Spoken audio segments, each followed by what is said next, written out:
આગળ વધી સમાચાર સુરતમાંથી કે જ્યાં જિલ્લામાં વધુ એક ભીષણ આગનો બનાવ બન્યો છે। માંગરોળની નવાપરા જીઆઈડીસીમાં ભીષણ આગ લાગી છે।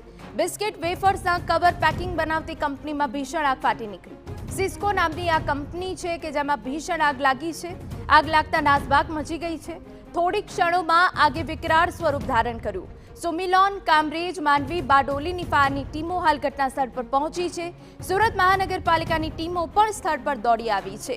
કંપનીમાં કેમિકલ ભરેલા ડ્રમ બ્લાસ્ટ થયા। પતરાનું શેડ હોવાથી આગ પર કાબુ મેળવવામાં મુશ્કેલી થઈ રહી છે। કંપની માલિકને મોટું નુકસાન વેઠવાનો વારો આવ્યો છે। જો કે કયા કારણોસર આ ભીષણ આગ ફાટી નીકળી છે તે અકબંધ।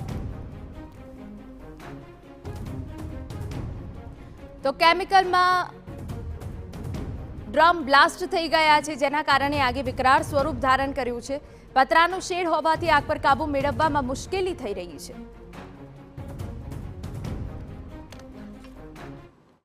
વિસ્તારમાં સિસ્કો કંપની હતી, એની અંદર જે બિસ્કિટના પાકીટ ઉપર જે કવર બનાવે છે, બનાવટી કંપની છે, એની અંદર આગ લાગેલી। આ બ્લાસ્ટના અવાજ આવી રહ્યા છે। એ કંઈ ડ્રમ છે, અને ડ્રમ કંઈ ઇંકના કે ડ્રમ હશે, એ કંઈ ફાટતા હશે। કંપનીમાં કઈ રીતની તકલીફો છે? ચારે બાજુ આ ફાયર ફાઇટિંગ કરવાની તકલીફ તો અમને ઘણી પડી છે।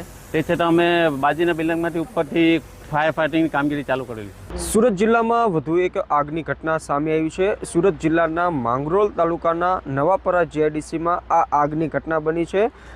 નવાપરા જીઆઈડીસી વિસ્તારમાં જે એક કંપની આવેલી છે, આ કંપનીમાં આગ લાગતા સૌપ્રથમ સુમિલોન ફાયર વિભાગની ટીમ તાત્કાલિક સ્થળ પર દોડી ગઈ હતી। જોકે થોડીક જ ક્ષણોમાં આગે વિકરાળ સ્વરૂપ ધારણ કરતા અન્ય ફાયર વિભાગની ટીમોની પણ મદદ લેવામાં આવી રહી છે। હાલ કામરેજ હોય, બારડોલી હોય, ટોરેન્ટ હોય કે પછી સુરત મહાનગરપાલિકાની અલગ અલગ ફાયર ટીમો હોય, તેઓ તાત્કાલિક હાલ સ્થળ પર દોડી ગઈ છે। કલાકો વીત્યા છતાં હજુ સુધી આગ કાબૂમાં આવી નથી। ફાયર જવાનો સતત પાણીનો મારો ચલાવી આગ પર કાબૂ લેવાના પ્રયાસો હાથ ધરી રહ્યા છે। સીધા દ્રશ્યો આપ જોઈ શકો છો કે કઈ રીતે આગે વિકરાળ સ્વરૂપ ધારણ કર્યું છે। જે કંપની છે તેનો પતરાનો શેડ હોવાથી જે ફાયર વિભાગની ટીમો છે તેઓને પણ ભારે મુશ્કેલીનો સામનો કરવો પડી રહ્યો છે। તેમજ જે કંપની છે તેની અંદર અલગ અલગ કેમિકલ ભરેલા ડ્રમો છે તેઓ પણ એક પછી એક બ્લાસ્ટ થઈ રહ્યા છે, જેને લઈને લોકો પણ ચિંતામાં મુકાઈ ગયા છે। આસપાસ બહોળી સંખ્યામાં અલગ અલગ કંપનીઓ આવેલી છે।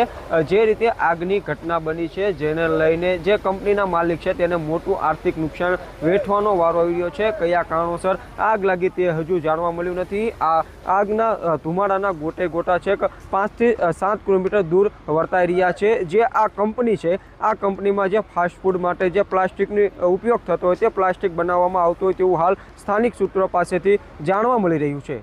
મેહુલ ભોકળવા, TV9 સુરત।